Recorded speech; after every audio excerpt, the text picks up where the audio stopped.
بسم اللہ الرحمن الرحیم، ایاک نعبد و ایاک نستعین۔ میرے پاکستانیوں، جب میں سمجھتا ہوں کہ یہ اب حکومت کامیاب ہوگی سائفر کو دبانے کے لیے، کیونکہ سائفر کے اندر ایک ایسی چیز ہے جو ڈائریکٹلی یہ جو لوگ اس وقت حکومت کر رہے ہیں اور ان کے پیچھے جو سہولت کار تھا، یہ تو ڈائریکٹلی ان کے اوپر آتا ہے کہ انہوں نے ایک سازش کر کے ایک الیکٹڈ حکومت کرائی، لیکن یہ خود ہی اپنے پیر پہ کلہاڑی مارنے کے لیے ماہر ہیں۔ اتنا ان کو خوف ہے کہ عمران خان کسی طرح الیکشن سے باہر کیا جائے، کیونکہ ڈر لگا ہوا ہے کہ الیکشن میں آ گیا تو ہار جائیں گے، تو ان کی پوری کوشش ہوتی ہے کہ کوئی موقع نہ جائے کہ کسی طرح اس کو ڈسکوالیفائی کریے، جیل میں ڈالے۔ یہ کوئی 14 مہینے سے یہ لگے ہوئے ہیں۔ پہلے اس سے میں صرف اعظم خان کے اوپر بات کرنا چاہتا ہوں۔ جس اعظم خان کو میں جانتا ہوں وہ ایماندار آدمی ہے، قابل آدمی ہے، اور جس طرح کی باتیں میں نے پڑھی ہیں سائفر میں وہ کہہ نہیں سکتا۔ جب تک میں اعظم خان کے منہ سے نہیں سنوں گا میں مانوں گا نہیں، کیونکہ اس میں یہ کئی باتیں حقیقت کے ساتھ نہیں ہیں، یا تو زبردستی سے اسے کروایا گیا ہے، کیونکہ زبردستی تو اس وقت ساری 2 پارٹیز بنا دی ہیں۔ زبردستی میں لوگوں کے اوپر بندوق رکھ کے کہ جی آپ اس پارٹی پہ جائیں، اور بندوق کر کے دوسری پارٹی میں جائیں، ان کے ہی بیچاروں کا بیڑا غرق کر کے رکھ دیا اس میں۔ اور پھر جو ہمارے لوگوں کو جو زور ڈالا ہوا ہے پارٹی چھوڑو، بیچارے جیلوں میں ہمارے لوگ پڑے ہیں، عورتیں پڑی ہوئی ہیں، ان کو بس صرف کہیں کہ جی آپ عمران خان کے خلاف وعدہ معاف گواہ بن جائیں، یہ وہ بنتے ہیں تو آپ چھٹ جائیں گے، اور یا پھر کہ جناب آپ کھڑے ہو کے جا کے وہ ٹی وی پہ کہیں میں پارٹی چھوڑ رہا ہوں۔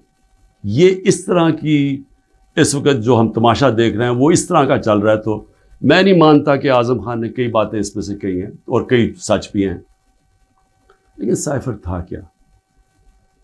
6 مارچ کو 2022 6 مارچ میٹنگ ہوتی ہے، پاکستان کا ایمبیسڈر اسد مجید اور امریکہ کا جو under secretary of state Donald Lu, Washington میں میٹنگ ہوتی ہے، آفیشیل میٹنگ ہوتی ہے۔ آفیشیل میٹنگ کا مطلب کہ دونوں طرف نوٹ لے رہے ہوتے ہیں اس میٹنگ کے۔ اس میٹنگ کے بعد ایک سائفر کا مطلب ہوتا ہے ایک خفیہ ایک کوڈ کے اندر میسج بھیجی جاتی ہے، جو کہ ساری دنیا میں آپ کے جو ہمارے جو ایمبیسڈرز ہوتے ہیں وہ ساری دنیا میں ہر ملک کے ایمبیسڈر اپنے فارن آفس کو خفیہ میسیجز بھیجتے ہیں، جس کو سائفر کہتے ہیں۔ وہ سائفر آتا ہے پاکستان، اور وہ میں جب پڑھتا ہوں تو اس میں کیا لکھا ہوتا ہے؟ سائفر میں 2 مین چیزیں ہیں، باقی تو اور بھی چھوٹی موٹی چیزیں ہیں۔ سب سے بڑی چیز لکھی ہوتی ہے کہ جی عمران خان کو آپ نے عدم اعتماد کی ووٹ میں پاکستان کے پرائم منسٹرشپ سے ہٹانا ہے۔ اور ایک اور چیز لکھی ہوتی ہے کہ عمران خان نے اکیلا فیصلہ کیا کہ روس جانے کا۔ آپ کو پتہ ہے روس، اور تب تک جنگ شروع ہو چکی تھی روس کی یوکرین میں، تو عمران نے اکیلے نے فیصلہ کیا، جبکہ اسد مجید ہمارے ایمبیسڈر کہہ رہے ہیں کہ نہیں، عمران خان نے اکیلا فیصلہ نہیں کیا، یہ سب سٹیک ہولڈرز نے مل کے فیصلہ کیا تھا۔ لیکن جس طرح وہ بات کرتا ہے، اسد مجید، سلام کرتا ہوں میں اپنے ایمبیسڈر کو، وہ کہتا ہے اس کے بعد جو مجھے میسج کہ ان کے خلاف آپ کو پروٹیسٹ کرنا چاہیے، ڈیمارش کرنا چاہیے کہ اس نے بڑی غلط زبان استعمال کی ہے۔ غیرت مند ڈپلومیٹ ہمارا، لیکن وہ غیرت یہاں نہیں جاگتی جب وہ یہاں پہنچتا ہے۔ سائفر جاتا ہے آرمی چیف کے پاس بھی، فورن آفس میں بھی، میرے پاس بھی آتا ہے۔ میں جب وہ دیکھتا ہوں میں حیران ہو جاتا ہوں کہ اس کی جرت کیسے پڑی ہے لکھنے کی، یہ کیسے کہہ سکتا ہے؟ اور پھر جب میں یہ دیکھتا ہوں کہ یہ کہہ رہا ہے ایک ایمبیسڈر کو کہ اپنے پرائم منسٹر کو آپ نے ہٹانا ہے، تو پھر میں دیکھتا ہوں کہ یہ میرے لیے تو نہیں ہے، ایمبیسڈر تو مجھے جواب دے ہے، تو مجھے کون ہٹا سکتا ہے؟ پاکستان میں مجھے کون ہٹا سکتا تھا؟ ایک ہی آدمی، جنرل باجوہ۔ سائفر تو جنرل باجوہ کے لیے ہے، اس نے بھیجا ہے۔ تو مجھے وہاں سے پہلے سے ہوتا ہے کہ اب تک ہمیں لوگ کہہ رہے ہیں، مجھے خبریں آتی رہتی تھیں کہ جناب فیصلہ ہو گیا آپ کی گورنمنٹ ہٹانے کو، مجھے رپورٹ آ رہی رہتی ہے, IB والے مجھے آ کے بتاتے تھے کہ جی دیکھیں شہباز شریف کی خفیہ میٹنگز ہو رہی ہیں, بیچ میں ان کے لوگ پڑے ہوئے ہیں, جنرل باجوہ کی کوئی فادر ان لا ان کے گھر میٹنگز ہو رہی ہیں. یہ ساری مجھے خبریں آ رہی تھیں. لندن کسی کو بھجوایا جا رہا ہے. تو میں مانتا نہیں تھا. میں جنرل باجوہ کو جب ملتا تو وہ کہتے تھے ہو ہی نہیں سکتا, ہم تو کنٹینیوٹی چاہتے ہیں. اور میں بھی اپنے آپ کو ہوتا ہوں کہ میں مان جاتا تھا. لیکن جب یہ سائفر آیا تو مجھے ہوا کہ یہ تو اس کے بغیر ہو ہی نہیں سکتا. پھر سے کہ کون پرائم منسٹر کو ہٹا سکتا ہے سوائے ایک آدمی کے جس کے پاس پاور ہے پاکستان میں. تو پاور ادھر ہی ہے, سپر کنگ ہے, سب پوچھنے والا کوئی نہیں ہے, لیکن پاور ہی پاور ہے. اس کے بعد اگلے دن عدم اعتماد اسمبلی میں ٹیبل ہو جاتی ہے, اور ایک دم ہمارے لوگ ہلنا شروع ہو جاتے ہیں. اور پھر ہمارے اتحادی وہ بھی ایک دم ہمارے سے خوش نہیں ہوتے. لیکن یہ یاد رکھیں کہ یہ ٹائم کون سا تھا. یہ وہ ٹائم تھا جب پاکستان کی اکانومی 17 سال میں سب سے بہتر امپروو کر رہی تھی. اکنامک سروے اٹھا کے دیکھ لیں آپ, سارے اکنامک انڈیکیٹرز دیکھ لیں, ہم بڑے مشکل وقت سے نکلے تھے. بینکرپٹ اکانومی ملی, 2 سال کرونا آ گیا. دنیا نے تعریف کی کہ پاکستان وہ ملک ہے جو ٹاپ 3 ملک ہے جنہوں نے سب سے بہتر کرونا, اتنی بڑی وبا, اتنے بڑے کرائسس سے ڈیل کیا. جبکہ ہندوستان میں تباہی آئی, ایران میں تباہی آئی, ساتھ والے ملک. پاکستان کی تعریف دنیا کرتی تھی. وہ ایک امریکہ کے اندر جو فائنینشیل ایڈوائزر تھا ٹرمپ کا, میرا وہ کہتا ہے کہ اگر پاکستان کا جس طرح کرونا پہ پاکستان نے ڈیل کیا, اگر امریکہ کرتا تو 10 کھرب ڈالر کا امریکہ کو بچتا تھا. تو ادھر سے نکلے, اکانومی گرو کر رہی ہے, انڈسٹری گرو کر رہی ہے. تو ایک دم یہ عدم اعتماد کدھر سے آ گئی. تو جس کو میسج دی تھی اس نے اپنا کام شروع کر دیا, ایجنسیز نے کام شروع کر دیا, ہمارے لوگوں کو میسیجز آنی شروع ہو گئی کہ جناب ISI کے لوگ ایکٹیو ہو گئے. مجھے جب آیا, میں جنرل باجوہ کے پاس گیا, میں نے کہا آپ کا لاہور والا جو آدمی ہے وہ ہمارے MNS کو کہہ رہا ہے کہ ہم نے ہاتھ اٹھا لیا ہے, اب آنے والی گورنمنٹ دوسری ہے, یہ شہباز شریف کی. میں جنرل باجوہ کو وہ اچھا اس نے کہا ہے, میں وہ بھی اسے فارغ کرتا ہوں. تو یہ ڈرامے ہمارے سے ہوتے رہے, پیچھے سے پورا پلان بنا ہوا تھا. اچھا میں نے پہلے تو میں یہ کہوں کہ مجھے اتنا شرم آئی, مجھے پاکستانی ہوتے ہوئے, میں آپ کو سچ بتانا چاہتا ہوں, مجھے شرم آئی کہ اس کی جرت کیسے ہوئی کسی چھوٹے ایک آفیشل کی کہ جو ہمیں اتنی بڑی دھمکی دے دے, اور ایمبیسڈر کے ذریعے میسج بھجوائے کہ پرائم منسٹر کو ہٹا دو. لیکن اس کی غلطی نہیں تھی. شرم یہاں نہیں آ رہی تھی. جن لوگوں کی ذمہ داری تھی کہ قوم کی حفاظت کرنا, جس آدمی کی کہ قومی وقار کو بچانا, قومی غیرت, وہ ساتھ ملا ہوا تھا. اس نے ان کے, یعنی یہ سارا پلان ادھر سے شروع ہوا تھا. اور میں صرف اپنی قوم سے یہ کہنا چاہتا ہوں کہ دیکھیں, یہ یاد رکھیں کہ اب ایک چیز سمجھیں, جب اگر میں جنرل باجوہ کی تنقید کر رہا ہوں, اور یہ میں سارا ثابت کر سکتا ہوں کیونکہ مجھے پتہ ہے ساری چیزیں میرے اندر, ایک ایک چیز مجھے یاد ہے ہوا کیا, اس سے پہلے بھی اس کے بعد بھی. میں پاکستان کی فوج کی تنقید نہیں کر رہا, میں ایک آدمی کی کر رہا ہوں جو غلطی کی جس نے. یہ ہم بہت بڑا ظلم کر رہے ہیں اپنے ملک سے کہ ہم جنرل فیصل نصیر, مجھے پہلے سے پتا تھا کہ میرے اوپر, میں 6 ہفتے پہلے سے لگا ہوا تھا کہ مجھے انہوں نے قتل کرنے کی کوشش کر رہی ہے, اور دینی انتہا پسند کے نام. میری جلسوں کے اندر تقریریں تھیں. تو جب میرے اوپر اٹیمپٹ ہوتا ہے اور میں FIR لگواتا ہوں, مجھے پتا تھا کہ یہ پیچھے سب سے یہ تھا, ماسٹر مائنڈ تھا. اپنی FIR نہیں کٹوا سکا. جب JIT کے اندر یہ ثابت ہو گیا کہ ایک نے 3 شوٹر تھے, تو جو سارا حکومت کا جو انہوں نے کوشش کر رہے تھے کہنے کی جی دینی انتہا پسند ہے, وہ جب سارا وہ ان کا نیریٹو ہی ختم ہو جاتا ہے, تو انہوں نے JIT کو سیبوٹاج کیا. اور پھر میرے اوپر غداری کا پرچہ کر دیا ہے کہ جنرل فیصل نصیر کو میں نے ڈرٹی ہیری کیوں کہا, سائیکوپیتھ کیوں کہا, میرے اوپر غداری کا پرچہ لگ جاتا. میں پھر سے کہتا ہوں کہ اگر ہم نے یہ کرنا ہے اپنے ملک کے ساتھ کہ کسی ادارے کو اگر میں کسی جج کی بات کروں گا تو میں ساری جوڈیشری کے خلاف ہو گیا، اس کا مطلب کیا؟ میں پولیس کے خلاف کروں گا تو ساری پولیس کو میں نے برا بھلا کہہ دیا. یہ تو ہم اپنے ملک کو تباہ کر رہے ہیں. یہ پلیز میری قوم پلیز آپ یہ سمجھ جائیں ایک بات، اگر معاشرے سے آپ تنقید ختم کرتے ہیں، آپ معاشرے کی قبر کھود دیتے ہیں. کیونکہ اصلاحات ہوتی کیسے ہے؟ انکوائری کیوں ہوتی ہے؟ حمود الرحمان انکوائری، جب ہمارا ملک ٹوٹا، ایسٹ پاکستان ٹوٹا، تو جب وہ انکوائری ہوئی، اگر اس کے اوپر عمل ہوتا کہ یہ ہم نے غلطیاں کی ہیں، اپنی اصلاحات کرتے، تو اس کے بعد پاکستان بڑی غلطیوں سے بچ جاتا. لیکن جرات ہی نہیں تھی فیس کرنے کی تنقید. ہم نے وہ اتنا بڑا ظلم کیا کہ 25 سال کے بعد وہ کدھر نکلی؟ حمود الرحمان ہندوستان کے اندر. اب جب یہ ہوا، میں کہتا گیا، میں نے ساروں کو کہا کہ اتنا بڑا ظلم ہو رہا ہے تو اس کے اوپر انکوائری ہو. میں نے چیف جسٹس صاحب کو میں نے وہ سائفر بھیجا کہ جی اس کے اوپر انکوائری کروائیں. نیشنل سیکیورٹی کاؤنسل کے سامنے رکھا. نیشنل سیکیورٹی کاؤنسل کے سامنے 30 مارچ کو میں نے رکھا کہ جی یہ ہے، سارے آرمی چیفز بیٹھے ہوئے تھے، سروس چیفز بیٹھے ہوئے تھے، سب کے سامنے رکھا کہ یہ اس نے لکھا ہے اور آپ کا ایمبیسڈر کہہ رہا ہے کہ ان کو پروٹیسٹ کرو کہ یہ کسی کی جرات نہیں ہونی چاہیے اس طرح کا، کسی بھی ایک ملک کو، آزاد ملک کو اس طرح کا زبان استعمال کرنی.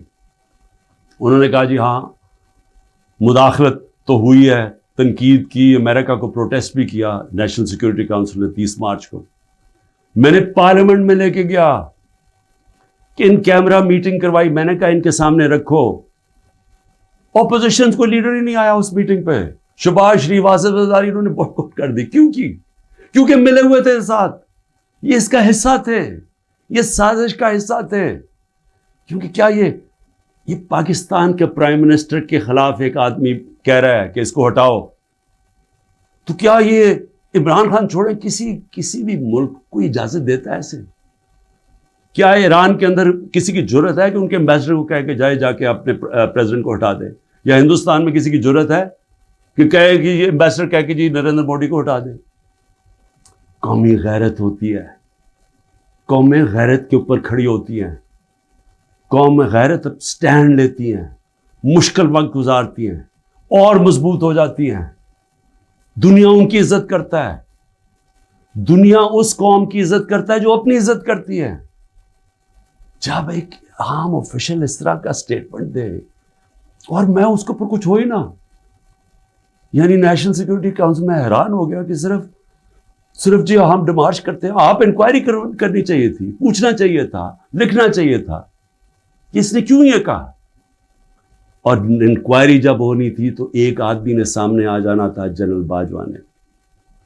مسلسل یہ جناب ان کی میٹنگز ہوتی تھیں، ان کی وہ چارج افیئر سے ملتے تھے. کیا ایسا کو نہیں پتا تھا کہ پچھلے 3 مہینے کے اندر ہمارے پارلیمنٹیرینز، ہمارے پی ٹی آئی کے بیک بینچرز اور یہ اپوزیشن لیڈر سے بار بار امریکن ایمبیسی میں جا رہے تھے.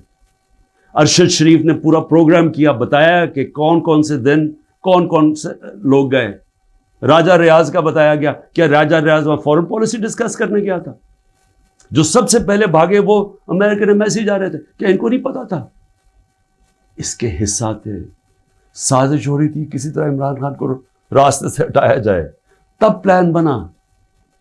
اور مجھے اتنے افسوس سے کہنا پڑتا ہے کہ کسی کو جو بھی لوگ یہ دیکھ رہے تھے کہ یہاں، میں سوچا کہ کیا ان کو کوئی ان کو نہیں ہے کہ پاکستان ایک بڑی خواب کا نام تھا. پاکستان کا مطلب کیا؟ لا الہ الا اللہ. میرے اپنے کے لوگ کہہ رہے ہیں عمران صاحب یہ آپ سائفر نہ اٹھائیں پبلک میں، امریکی ناراض ہو جائیں گے. میں پبلک میں جا کے میں کیوں پبلک کو بتایا؟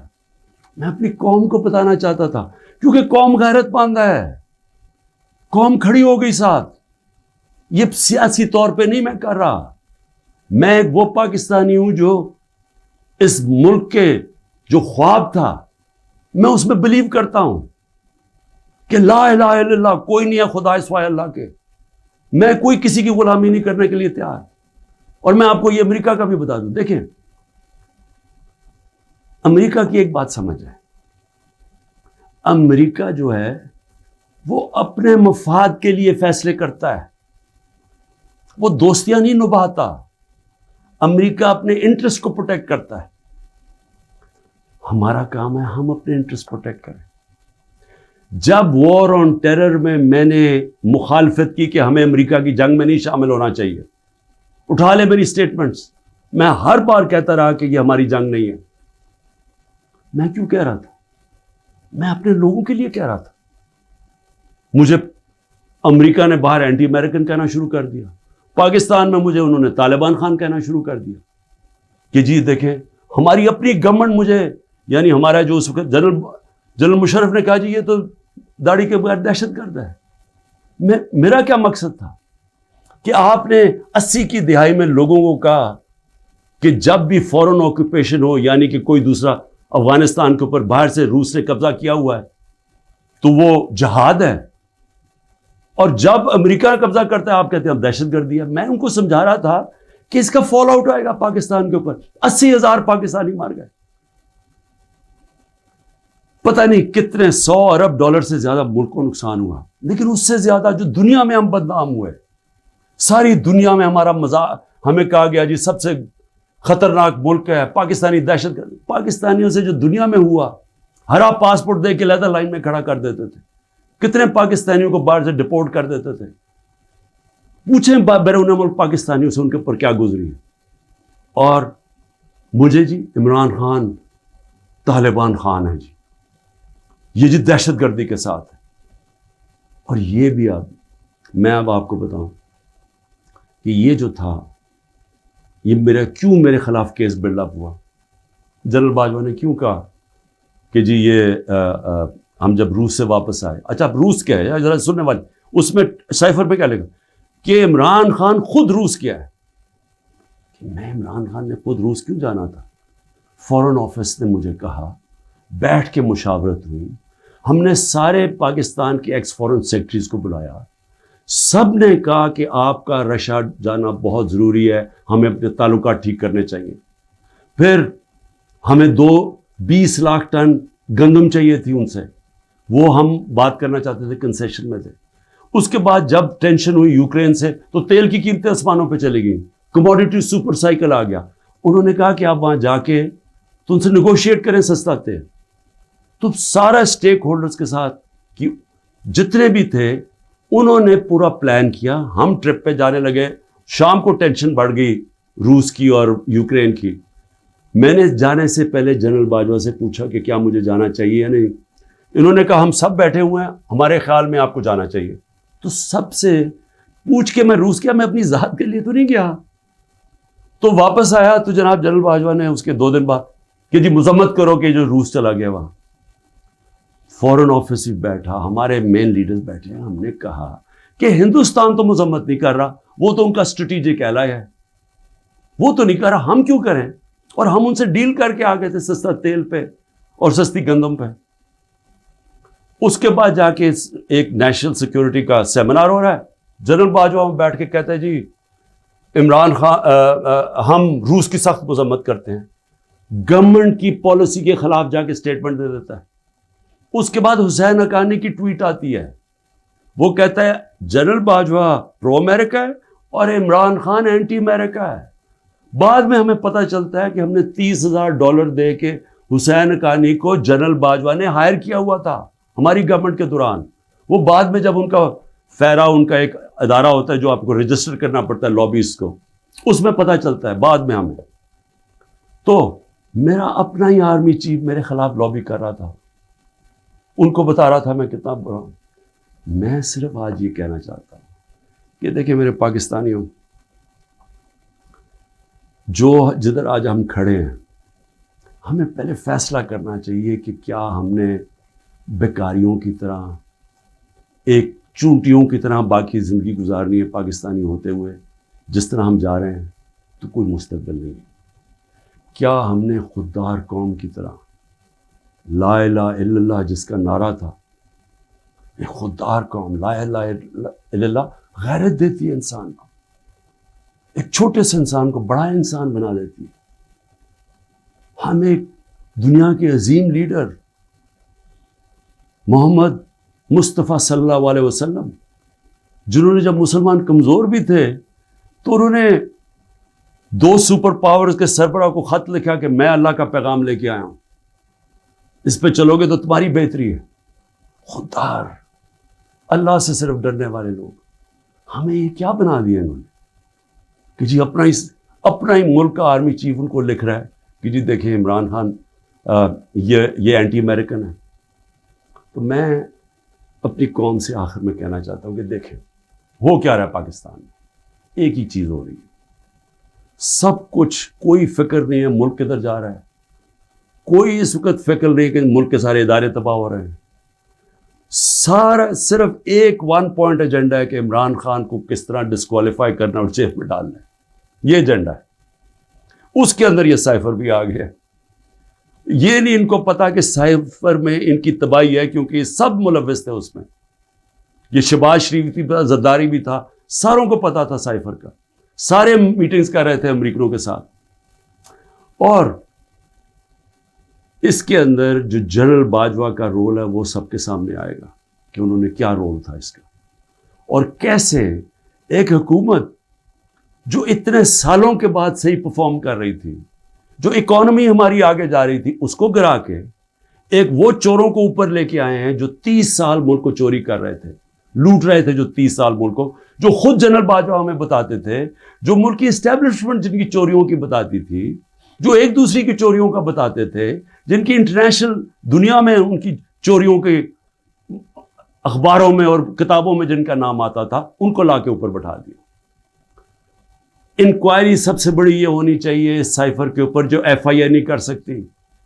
اگر صحیح انکوائری کروانی ہے تاکہ ہم آگے یہ غلطیاں نہ کریں، تو انکوائری یہ ہونی چاہیے کہ یہ سازش میں کون کون شریک تھا کہ گورنمنٹ گرا کے ایک ملک کی اکانومی کی تباہ کیا، آج پاکستان کو گھٹنوں پہ رکھ دیا. آج اگر ہم ان کی مدد نہ کرتے اور آئی ایم ایف سے نہ کہتے کہ آپ کی سٹینڈ بائی ایگریمنٹ کے ہم ساتھ ہیں، تو پاکستان ڈیفالٹ کر گیا تھا. ڈیفالٹ کرنے کا مطلب کہ آج لوگوں کا معاشی قتل ہو جانا تھا، جو ہو چکا ہے. اس سے دگنی مہنگائی ہو جانی تھی، بے روزگاری، یعنی سارا جو ہماری باہر سے فائنینسنگ ختم ہو جانی تھی، جو آگے آج ہی برے حالات ہیں، اس سے دگنے ہو جانے تھے. کون ذمہ دار ہے اس کا؟ انکوائری یہ ہونی چاہیے کہ کس نے کیا، کس پلیئر نے کیا کیا رول پلے کیا، یہ انکوائری ہونی چاہیے. اور اس کے اندر یہ ایف آئی اے جو کہ شہباز شریف نے اپنے اوپر نوکر بٹھا دیے ہیں، یہ انکوائری نہیں کر سکتے. اور میں جو آخر میں بتانا چاہتا ہوں کہ جو کوششیں ہو رہی ہیں، کوشش کیا ہو رہی ہے؟ ہر چیز کرتے ہیں وہ فیل ہو جاتی ہے، کیونکہ اللہ حق ہے. توشہ خانہ کے اندر کیا چیز ہے جی؟ عمران خان نے ان کو کہا کہ جو توشہ خانہ میں ابھی بھی لوگ بیٹھے ہوئے ہیں جن کا کام ہے اسیس کرنا کہ ایک جب آپ کو تحفہ ملتا ہے اس کی کیا قیمت ہے، میں نے ان کو کہا کہ کم قیمت دکھاؤ. اور آپ وعدہ معاف گواہ ڈھونڈ رہے ہیں کہ کوئی جا کے بتائے کہ عمران خان نے ہمیں کہا تھا قیمت کم دکھائیں. اور اس کے علاوہ القادر یونیورسٹی، یعنی یہ سوچیں کہ ایک یونیورسٹی بنتی ہے جو سیرت نبی پڑھانے کے لیے، تاکہ لوگوں کا کردار ہم ٹھیک کریں، کیریکٹر بلڈنگ کریں، بتائیں کہ ہمارے جو بڑے بڑے صوفی تھے یہاں جن کی وجہ سے اسلام پھیلا، ان کی پیغام کیا تھا. نئے لیڈرشپ پروڈیوس کریں جو کہ سیرت نبی پہ ہوں. اور پھر مفت تعلیم ملے، ٹیکنالوجی بھی پڑھائی جائے لیکن مفت تعلیم. اس وقت سارے جو پڑھ رہے ہیں وہ ہیں جو کہ غریب گھرانوں کے اسٹوڈنٹس ہیں، مفت پڑھ رہے ہیں وہاں.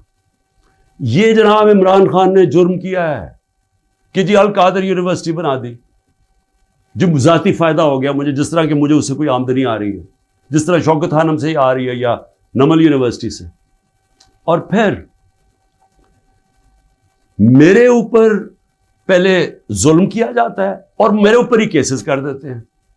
9 مئی کو سپریم کورٹ کہتا ہے کہ عمران خان کے اوپر غیر آئینی اور غیر قانونی واردات کی گئی، مجھے وہاں سے اغوا کیا گیا، جو کمانڈوز مجھے وہاں سے لے کے گئے. سپریم کورٹ کا ورڈکٹ ہے.